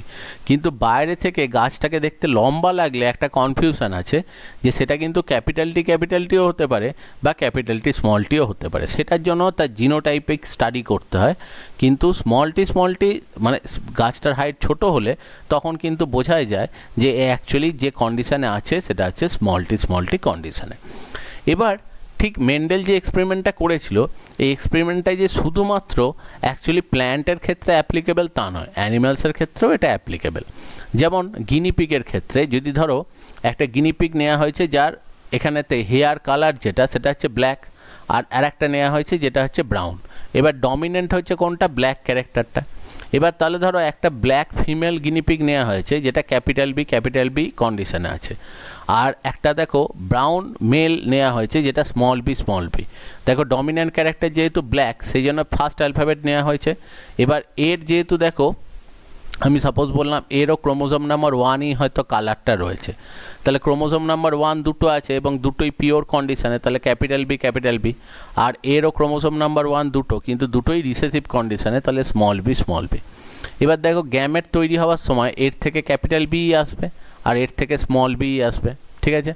এবার এদের যখন হাইব্রিডাইজড করা হলো তখন দেখো নেক্সট জেনারেশনে যে অ্যাকচুয়ালি যে গিনিপিগটা তৈরি হলো সেটা হচ্ছে ক্যাপিটাল বি স্মল বি, কিন্তু যেহেতু ব্ল্যাক কালারটা ডমিনেন্ট সেই জন্য ব্ল্যাকটাই এক্সপ্রেস হবে, আর কিন্তু স্মল বি যেটা ব্রাউন কালারটা সাপ্রেসড হয়ে থেকে যাবে। কিন্তু নেক্সট জেনারেশনে যখন গ্যামেট তৈরি করতে যাবে দেখো এর থেকে 50% গ্যামেট তৈরি হবে ক্যাপিটাল বি আর 50% গ্যামেট তৈরি হবে স্মল বি। এবার দেখো এই রকমই এই ক্যাপিটাল বি স্মল বি পরের জেনারেশন যখন তৈরি হলো তখন মেলও তৈরি হয়েছে, ফিমেলও তৈরি হয়েছে।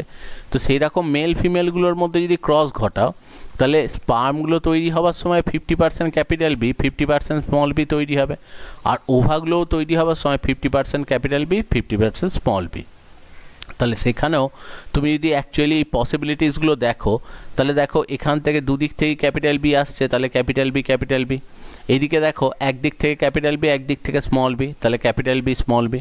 এর ক্ষেত্রেও দেখো একদিক থেকে ক্যাপিটাল বি একদিক থেকে small B, capital B small B. আর এ দেখো দুদিক থেকেই স্মল বি পেয়েছে। তাহলে ন্যাচারালি যদি ফিনোটাইপিক রেশিও দেখি মানে বাইরে থেকে যদি দেখি তাহলে দেখো ব্ল্যাক ইজ টু ব্রাউন সেটা হচ্ছে 3:1। আর যদি জিনোটাইপিক রেশিও দেখি তাহলে পিওর ব্ল্যাক, হাইব্রিড ব্ল্যাক আর পিওর অ্যাকচুয়ালি ব্রাউন, তাহলে এদের রেশিও যেটা সেটা হচ্ছে 1:2:1।